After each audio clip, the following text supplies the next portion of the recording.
Lucas capítulo 4. Vamos a meditar desde el versículo 16 hasta el versículo 30. Bienvenidos al futuro. Los más viejitos se acuerdan, ¿cierto? Sí. Los más viejitos se acuerdan. Hace 25 años. ¿Quién dijo esa frase?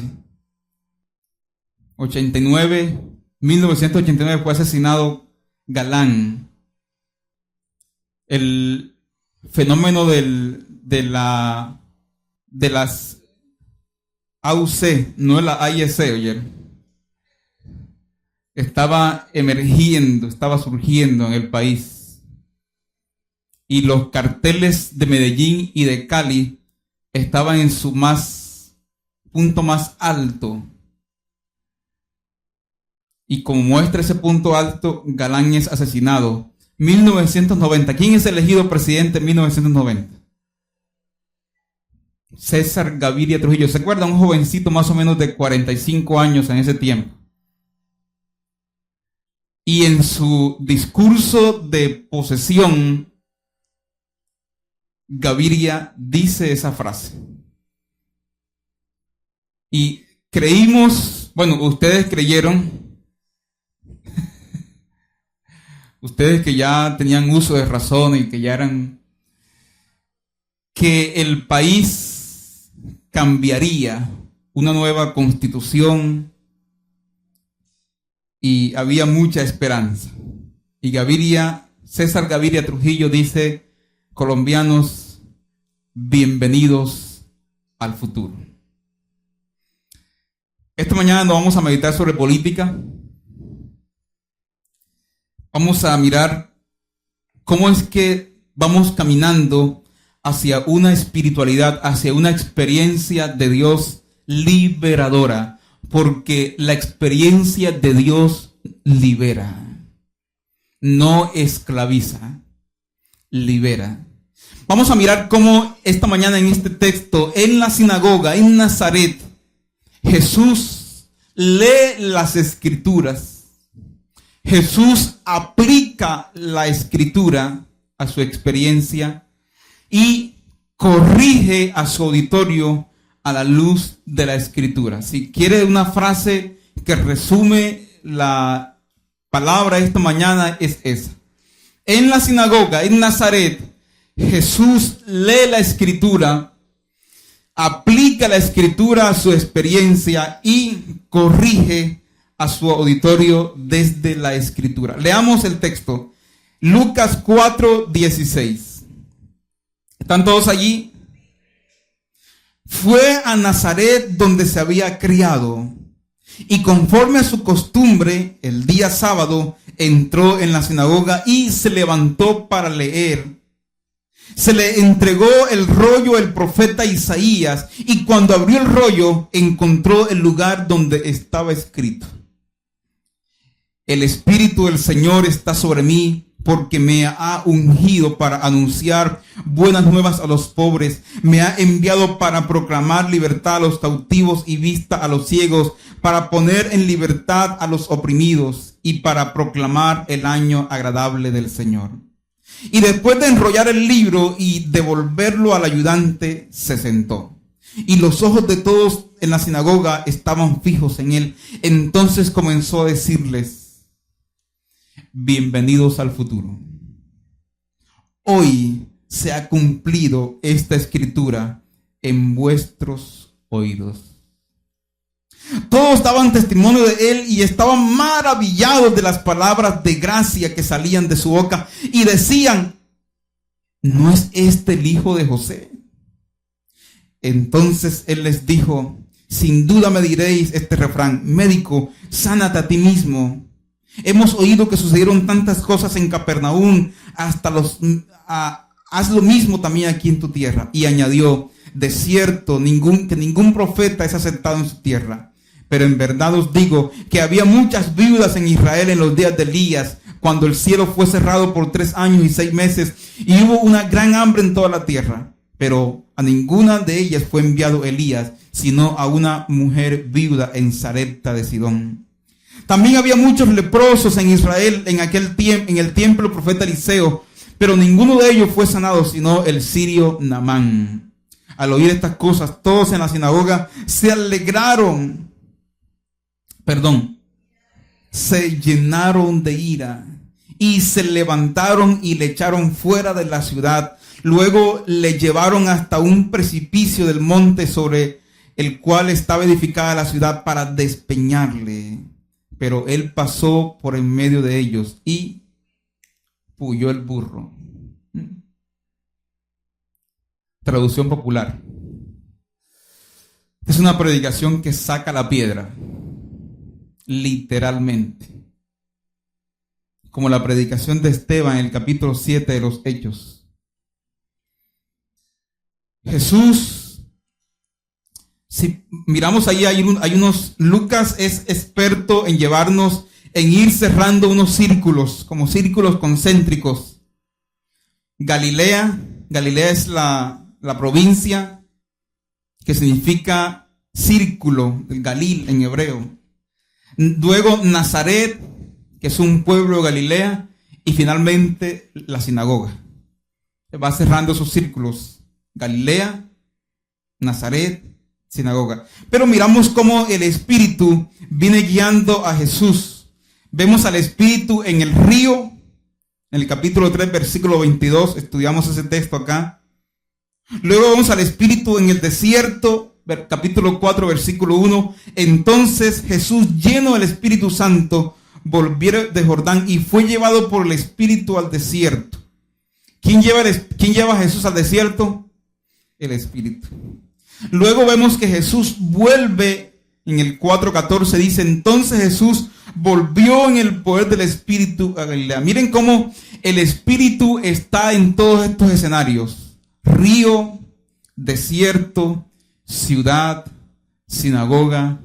No hay eso de los lugares seculares y los lugares espirituales, donde aquí en el secular no está Dios y aquí sí está Dios. El Espíritu desconoce ese lenguaje.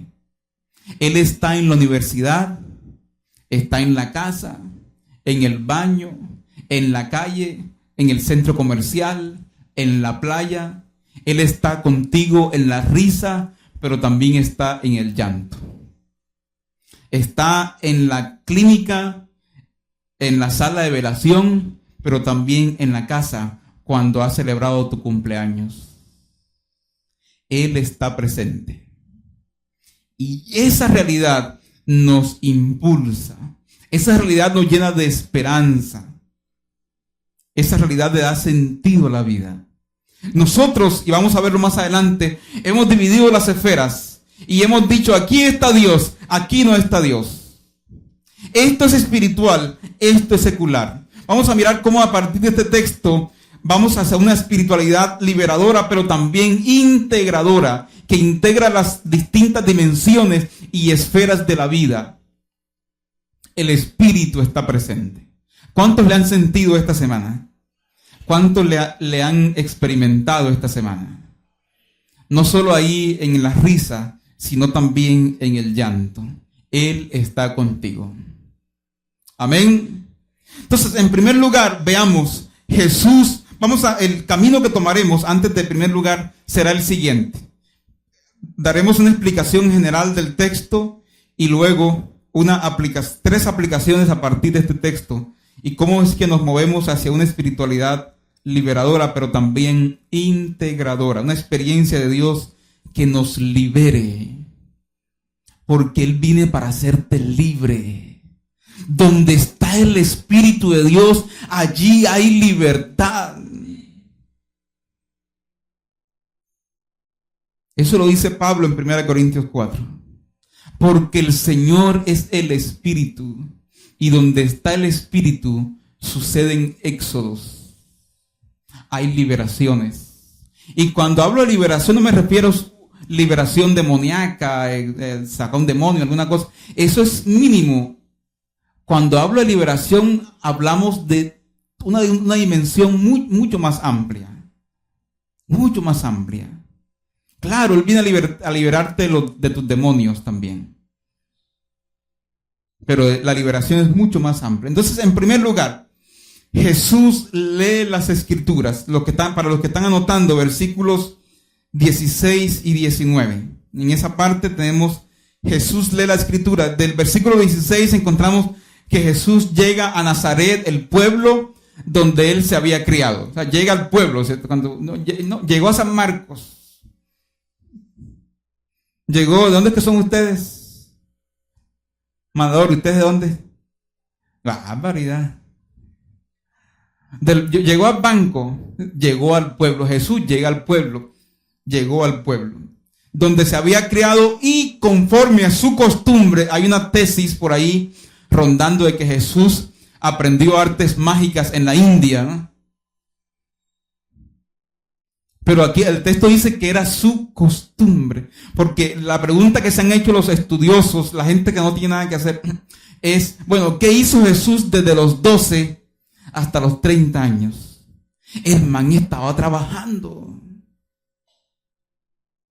Vivía en el hotel papi y mami. Aprendió el oficio de papá. Era carpintero. Y aquí el texto dice, era su costumbre ir a la sinagoga. Entonces, Jesús, al parecer, era un maestro, un rabí. Llega a la sinagoga como de costumbre y le tocó ese día leer la Escritura. Y Jesús abre el pergamino, abre el libro, el rollo mejor, y lee el texto de Isaías, capítulo 61, los primeros versos. Y este texto hablaba del ministerio del Mesías. Es decir, cuando el Mesías llegara, ¿cuáles eran la obra que le caracterizaría al Mesías? ¿Cómo le íbamos a reconocer? ¿Cómo sabríamos que ese era el Mesías? Ahora, este texto se dijo 800 años antes de Cristo. 800 años antes de Jesús. Y este texto muestra y dice, mire, el Mesías dice en Isaías 61, el Espíritu me ha ungido. La palabra ungido ahí es me ha capacitado. El Espíritu me ha capacitado. Y hay unos destinatarios, unas acciones y unas dádivas para esos destinatarios. Miren, por ejemplo, para a los pobres, ¿qué se dice a los pobres? A los pobres se les anuncia las buenas nuevas. Noten allí los para, síganme con los para, por favor. Versículo 18. A los presos se les proclama libertad. A los ciegos se les va a dar vista. A los oprimidos también se les proclama libertad. Y a todos, la parte final del el versículo 19 dice, y para proclamar el año agradable del Señor. Estamos aquí entonces, Isaías 61. Parece ser, y escuche bien esto, que es importante para entender el ministerio de Jesús y el Espíritu en este texto. Parece ser que en tiempos de Jesús, ese texto alimentaba aún las esperanzas mesiánicas, es decir, la idea de que llegaría un líder de parte de Dios y derrocaría a Roma y haría que el pueblo de Israel viviera en paz en la tierra, su tierra Palestina. Ese texto alimentaba la esperanza, ese texto estaba allí y era leído públicamente, ese texto hacía parte de las narrativas que alimentaban las esperanzas. El pueblo aún esperaba a su Mesías. Hay una información extra en Levítico 25, 10 al 13, y es el año jubilar, el año de jubileo, el año de la gracia. Cada 50 años, Dios mandó a que cada 50 años se diera la posibilidad de reiniciar la vida a quienes, por un motivo u otro, se habían endeudado hasta el punto de perder la propiedad familiar o la libertad personal. Este año, el año de jubileo, era un año de tregua para recuperar los derechos perdidos y comenzar una nueva vida. Este texto de Levítico 25 y este texto de Isaías 61 dice, miren, cuando venga el Mesías, habrá la posibilidad de iniciar una nueva vida. Esa es en términos generales la explicación del texto. Esto es carne. Ya no es ABC. Ya es carne profunda, comida pesada respecto a la comprensión de nuestro Señor, pero también del Espíritu. El Señor entonces, el Mesías, según el capítulo 61 de Isaías, venía a dar libertad, a sanar a los ciegos, a libertar a los oprimidos. Todo esto con un propósito. ¿Cuál es el propósito de la libertad?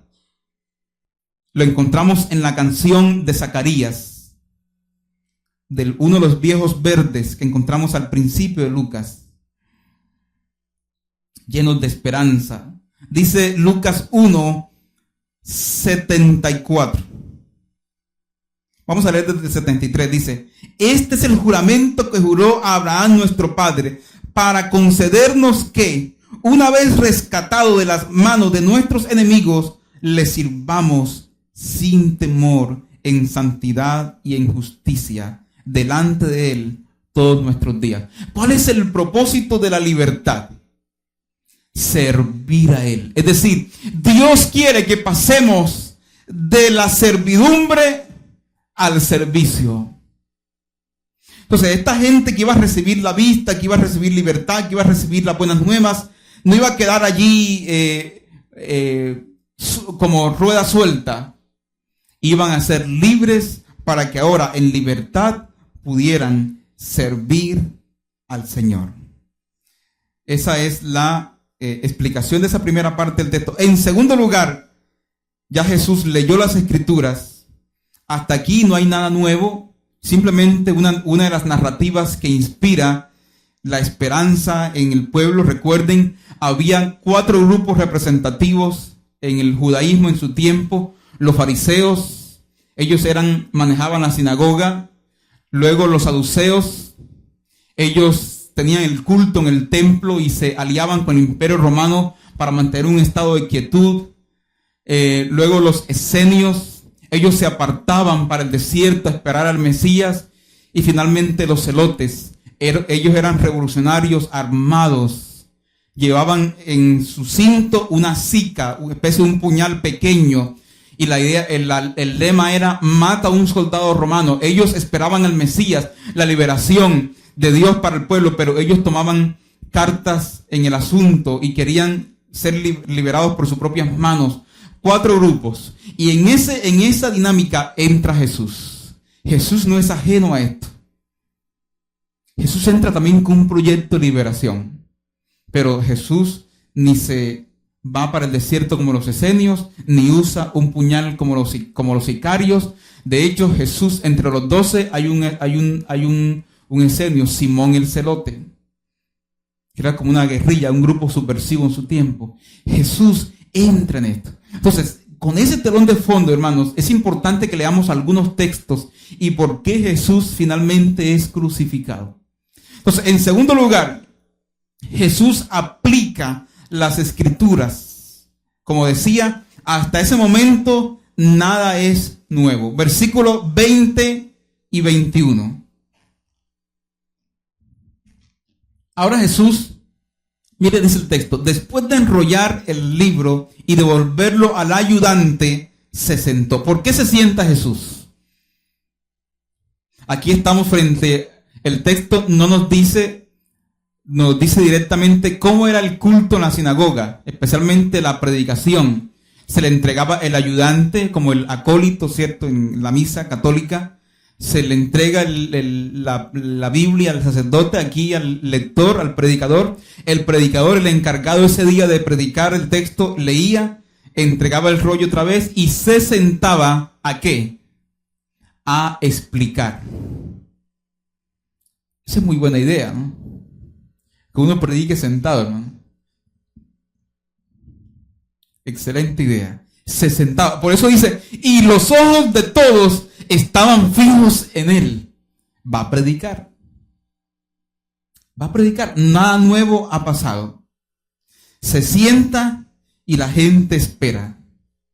¿Qué diría un predicador normal en la sinagoga ese día respecto a ese texto? Diría más o menos lo siguiente: hermanos, este texto habla del Mesías que nosotros estamos esperando.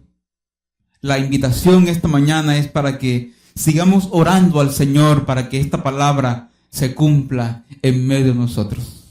Esa sería más o menos la explicación, la predicación de ese texto esa mañana de sábado en la sinagoga. Pero algo sorpresivo pasa. Jesús se sienta y este predicador, es decir, Jesús, aplica el texto de manera distinta. ¿Qué dice Jesús? Hoy, imagínense nomás la sinagoga ese día, la gente ahí, los niños en su clase. Las palabras de Jesús. Hoy se ha cumplido este texto. Jesús aplica el texto a su experiencia. Lucas, el hoy en Lucas es como una clave hermenéutica. Es decir, nos da pauta para interpretar el evangelio. Hay 7 hoy en Lucas. 7 hoy. Hoy se ha cumplido esta palabra. Hoy ha nacido en Belén. Hoy estarás conmigo en el paraíso. Hoy ha llegado la salvación en Zaqueo a esta casa. En fin, hoy ha resucitado. El hoy en Lucas es una clave hermenéutica. Pero Jesús entonces aplica este texto a su experiencia y le dice: hermanos, los años de espera han acabado. Todo lo que ustedes han soñado, toda esa esperanza alimentada por años, terminó. Aquí estoy.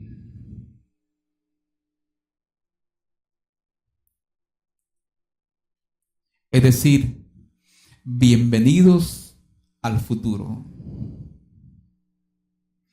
Hace 25 años, decía al principio César Gaviria Trujillo en su discurso de posesión: bienvenidos al futuro. Una nueva constitución. Un hombre que encarnaba todos los valores políticos, entre comillas, del desaparecido Galán. Esto tiene que ser el futuro. No puede ser mejor. 25 años después, el futuro sigue postergado y la nación sigue secuestrada, porque no hemos comprendido aún las palabras de aquel que murió en la cruz.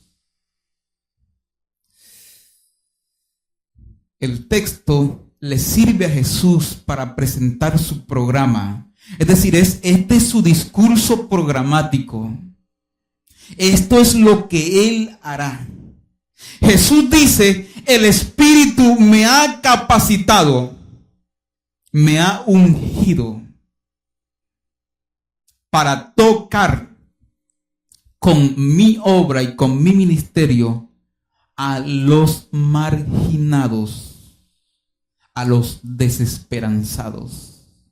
Como les decía Eduardo Galeano, a los ninguno de la sociedad.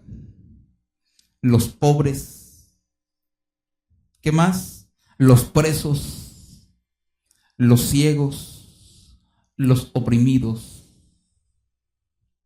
Qué curioso, ¿cierto? A todos, porque a todos, y escuche bien esto, hermanos, a todos el pecado nos ha marginado. Todos somos marginados.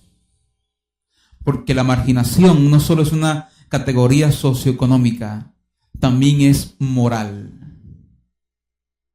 Y tú y yo éramos marginados y Él nos encontró. Él nos tocó con su gracia, con su amor y nos hizo libres. para alabarle y para glorificarle, para servirle. Así como la suegra de Pedro. El relato de la suegra de Pedro no ha pasado del chiste. ¿Por qué negó Pedro a Jesús? Porque sanó su suegra. Pero el relato de la suegra de Pedro, que es la sin nombre, dice que ella se levantó de la fiebre y servía. Esa palabra que se usa allí es la misma palabra que se usa para el desafío que Jesús le hace a sus discípulos. Ustedes están para servir. Es decir, que la suegra de Pedro es verdadera modelo de discipulado. ¿Quién iba a pensarlo? Una suegra. Y la de Pedro.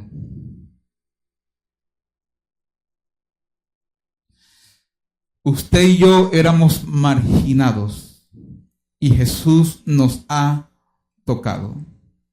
Hay esperanza. Hay esperanza. Ahora frente a esto, ¿ustedes qué esperarían que pasara? Hay reacciones. Claro, es una aplicación directa. Cuando la palabra se vuelve concreta, hay reacciones. Y ese es uno de los, como lo he dicho en mi libro. Para los que no saben, yo escribí un libro. Mi abuela me compró uno, mi mamá me fió otro. Quedó como un asunto familiar, ¿no? Que el gran pecado de la predicación nuestra es el hecho de no ser concreta. De no ser concreta, de no hablarle a la iglesia. Incluso me atrevo a abrir un poco más el escenario. El gran pecado de nuestros cultos a veces es que no son concretos. Nos invitan a olvidar en vez de invitarnos a recordar y a sanar y a hacernos libres. Entonces, una predicación concreta que dice a la gente, hoy se ha cumplido esta palabra, es una predicación que debe generar reacciones. Porque es una predicación que toca. Y a ellos los tocó. Les ministró. Miren las reacciones. Todos, versículo 22, daban testimonio de él y estaban maravillados de las palabras de gracia que salían de su boca y decían, creo que en la traducción más mejor ahí sería, pero decían, en vez de ilativa, adversativa, la conjunción. ¿No es este el hijo de José? Es decir, sí, pero no. ¿Qué fue lo que los mató a ellos? ¿Qué les incomodó? Todos esperaban al Mesías, claro, pero el hijo de José.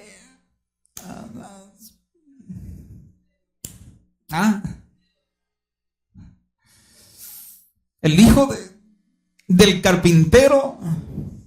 O sea, ¿qué esperabas? Dijo el comercial. El Mesías es así, o sea, tú sabes, tan nuestro y muchos evangélicos les incomoda ese Jesús. Un Jesús que se parece a nosotros.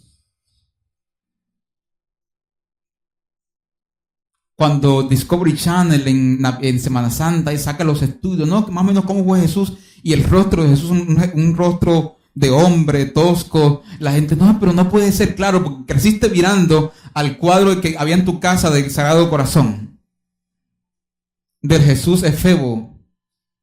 Entonces, cuando creciste mirando eso y ves que, no, pero ¿cómo es posible? Un barbudo entre barbudo, no puede ser. Nos inquieta ese Jesús. Nos incomoda ese Jesús. Sí, esperamos al Mesías, pero este man Hombre, si este es el hijo de José, el carpintero. Es más, una silla que debo traerme y no me la ha traído. José, que me quedó mal con la cama. Ese es. ¿Sabe qué los mató? Que el Mesías fuera de ahí, del barrio. Pero si este man es del barrio. Este man es de aquí, del barrio. Ahí la hermana estudió conmigo. El papá venía, la mamá venía empanada en la esquina. El hijo de la señora María, claro, la señora María, las empanadas aquellas del picantico aquel, los mató la familiaridad de su persona. Los incomodó eso. El esnobismo cultural. ¿Qué es esnobismo? El desdén, dice Germán Puyana en Cómo somos los colombianos, que tenemos un desdén por lo propio y un amor intenso por lo extraño, por lo extranjero. A nosotros nos encanta hablar inglés y usar cosas que tienen inglés. ¿Qué dice esa camisa? No sé, pero es inglés. No vaya Arturo Calle y dice sale. ¿Y sale para dónde? Si yo necesito entrar, sail, ¿no? Que eso nos da como una... Pero el Mesías, sí, pero... Y eso, dice Germán Puyana, el esnobismo, ha tenido repercusiones negativas en la construcción de una identidad en nosotros. Una identidad nacional.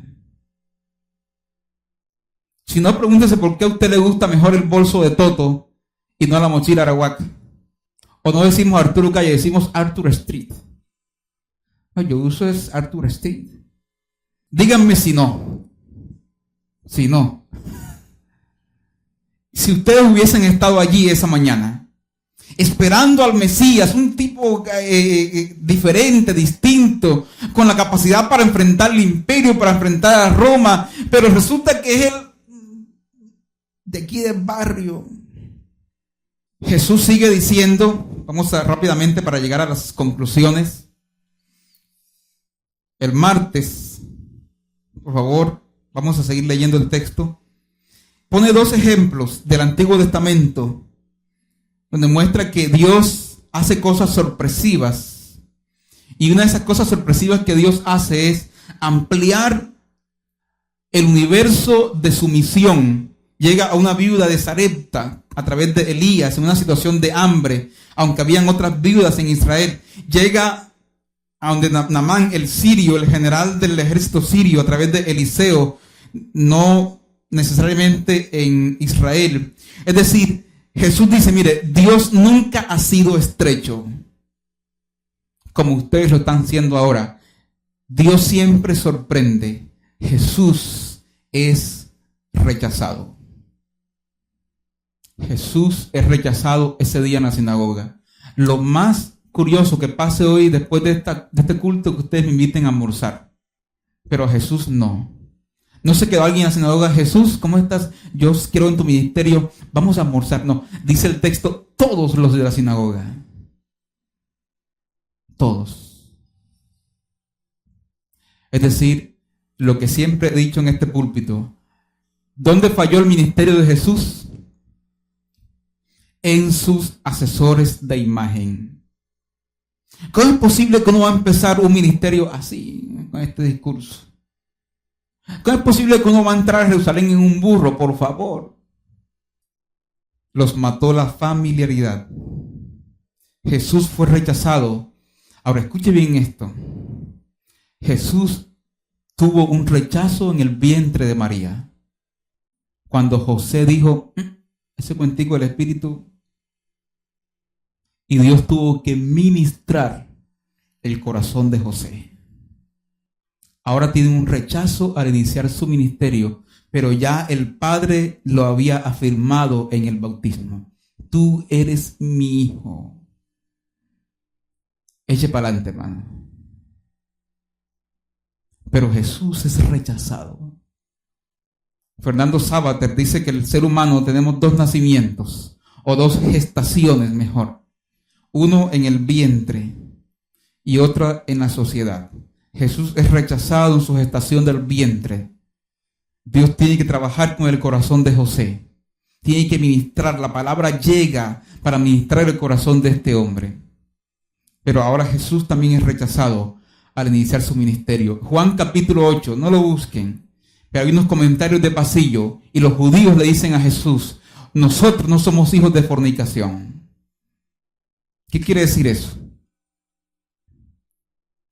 Que ese cuento de la fecundación del Espíritu no se lo creyó todo el mundo. Y que había un comentario que Jesús tuvo que cargar con eso y María tuvo que cargar con el estigma de que parece que fue violada por un soldado romano. Por eso el comentario de la calle, Jesús ya a los 30 años tiene que enfrentarlo todavía. Tú eres un hijo de fornicación. Pero él era Dios. ¿Qué cegó a este auditorio? La familiaridad de su persona y la universalidad de su misión. Ellos no podían creer que Dios fuera para todos. Lo que le pasó a Jonás. No quiso ir a predicar porque al final dice Jonás: yo sabía que tú los ibas a salvar. Como le pasó a Pedro en el capítulo 10 de Hechos, cuando tuvo que ir a predicar a la casa de Cornelio y entender que Dios también se manifiesta en los no judíos. Esta es la explicación general del texto. 3 asuntos respecto al Espíritu para reflexionar y ir concluyendo. Primero, vamos a trabajar aquí unos dualismos o unas polarizaciones que no sé dónde aprendimos que eran divorciables, pero vamos a ver por el texto cómo se integran. Por eso el título, hacia una espiritualidad liberadora e integradora. 2 asuntos que hemos creído que uno va por aquí y otro por allá, pero vamos a integrarlos esta mañana. Primero, el Espíritu Santo, no nos aleja de la realidad física, o no nos aliena, usando un término de la filosofía. No nos aliena, no nos aleja, no nos separa de la realidad física, sino que nos lleva, nos mete, nos pone en realidades sociales y culturales concretas. Jesús aparece y no dice: el Espíritu está sobre mí porque mire cómo estoy, aureola en una nube. El Espíritu está sobre mí y me ha ungido para tocar, para estar en este mundo y tocar con el ministerio a aquellos que están en estado deprimente y de marginación. Cuidado, hermanos, con esa espiritualidad escapista que no se compromete con lo social, con lo cultural, que es indolora, que no se duele con el dolor ajeno, que no se duele con el sufrimiento ajeno, que es aséptica, desinfectada. Cuidado, porque tal vez no será un auténtico mover del Espíritu. El Espíritu me ha ungido para... Me acuerdo que antaño cantábamos un himno que decía: si fui motivo de dolor, oh Cristo, si al que sufría en su dolor dejé, no me condenes tú por mi pecado, perdón te ruego, mi Señor. Entonces eso nos ha llevado, esa creencia, una espiritualidad escapista, nos ha llevado a dividir las esferas. Entonces hemos dividido las esferas. Lo espiritual es lo que hacemos aquí el domingo, el martes, en el ayuno, el sábado. Eso es espiritual. Lo secular es lo que hacemos afuera, ¿cierto? El trabajo, la universidad, la familia, eso es lo secular. Eso es una mentira. Todo lo que hacemos es espiritual. Pablo va a decir en Colosenses, y todo lo que hagan, háganlo para Dios. Es decir, que todo lo que hagan sea parte del culto a Dios. No dividas las esferas. Entonces la gente pregunta, y secularmente, bueno, espiritualmente yo toco el piano y secularmente yo... Entonces tocar el piano es mayor y ir a la oficina el lunes es ya como que menos, ¿no? Pregunto, ¿qué es más espiritual? ¿Venir a la iglesia el domingo o ir el lunes a la oficina? Las dos cosas son espirituales. Entonces, el espíritu no viene para que separemos las esferas. Viene para integrar, para ayudarme a integrar mi vida. Los profesionales aquí se preguntan, o deben preguntarse, ¿para qué Dios me ha puesto aquí en esta universidad? ¿Para qué el Señor me ha capacitado y me ha puesto aquí en esta oficina? El Espíritu me ha capacitado con este pregrado, con esta especialización, con esta maestría. ¿Para qué? Cuando la respuesta es el prestigio y el éxito personal, aún la fe no ha llegado a tu vida. El Espíritu me ha capacitado para esto, de manera concreta. ¿Para qué eres administrador? ¿Para qué eres odontólogo? ¿Para qué tienes esa especialización en medicina? Para tocar de parte de Dios a aquellos que han sido marginados, para dar a conocer el amor de Dios. Claro, hermanos, recordemos entonces esta primera parte. El Espíritu no me aleja de la realidad, me impulsa hacia ella. El Espíritu te ha capacitado con dones, con talentos, para que toques a la gente, para que anuncies las buenas nuevas. Si entendiéramos esto así, hermanos, la evangelización dejaría de ser un evento en la iglesia para convertirse en la vida de la iglesia.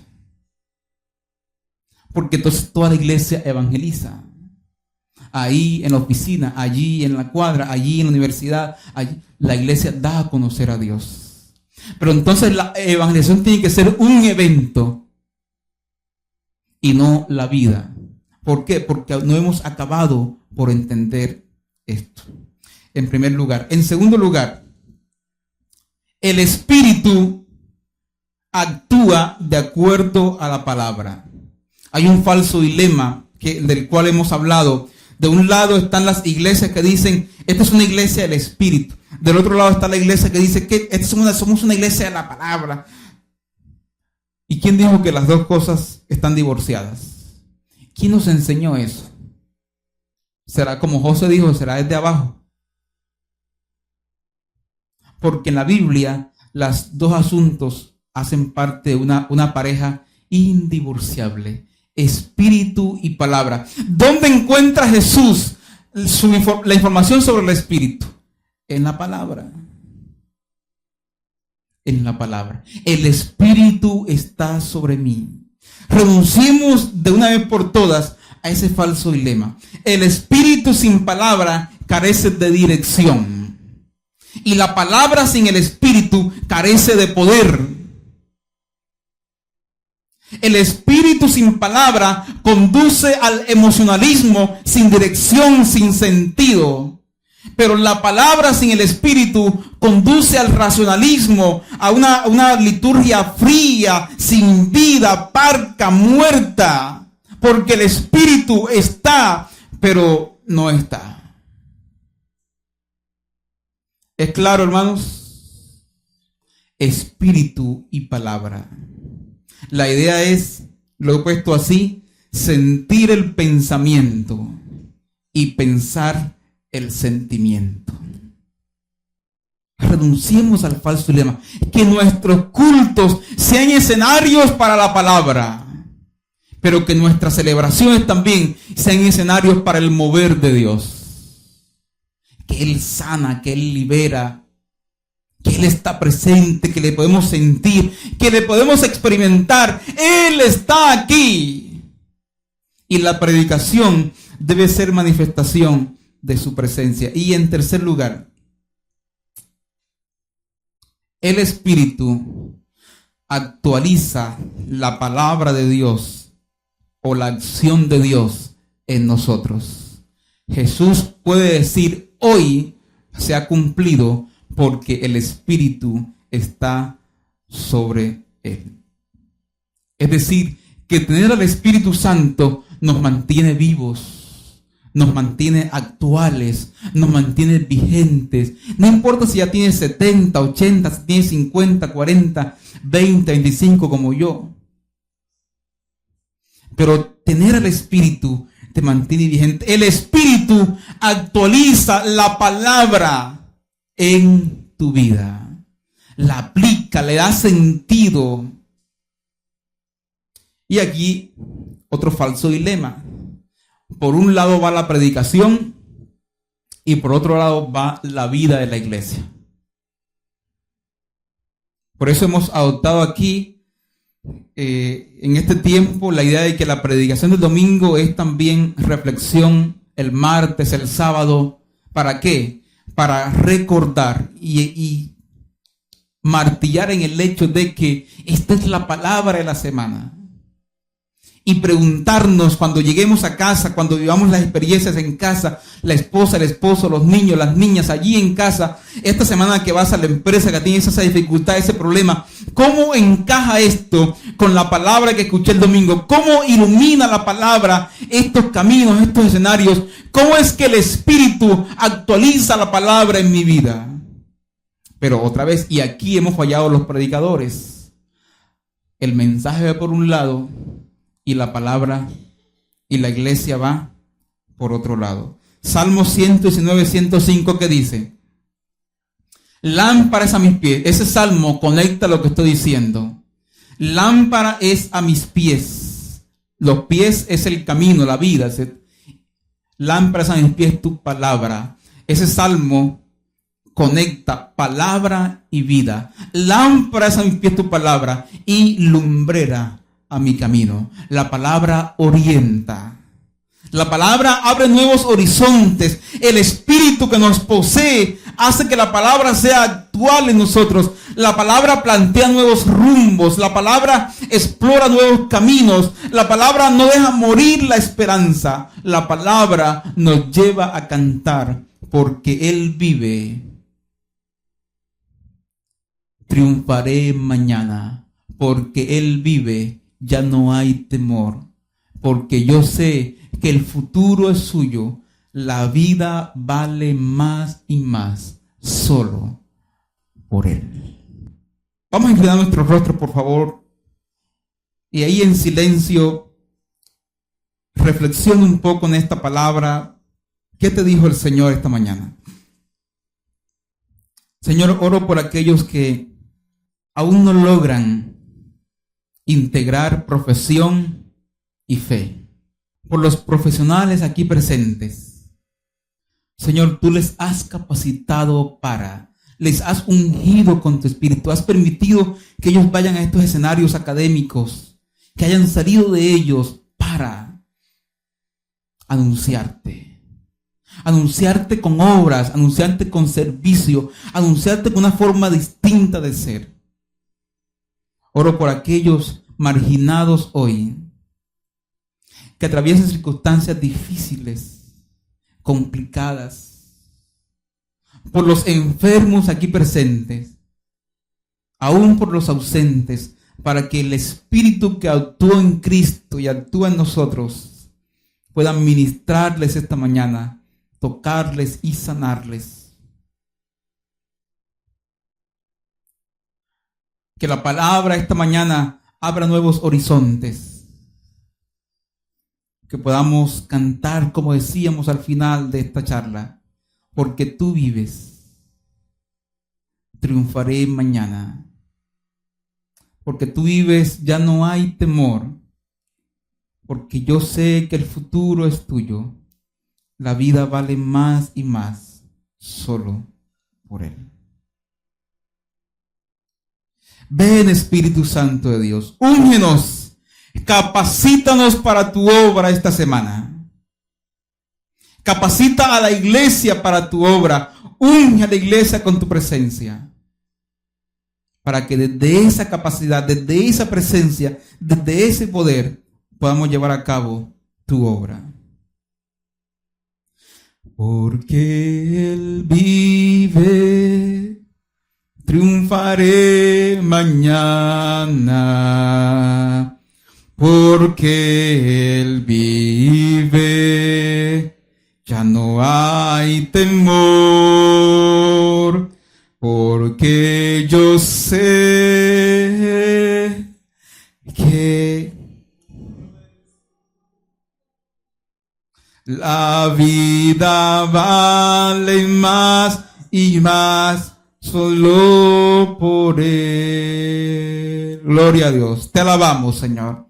Te glorificamos, te exaltamos. Recibe la gloria, recibe la honra, recibe el poder esta mañana, porque tú vives, nosotros triunfaremos. Amén. Que el Señor les continúe bendiciendo, hermanos.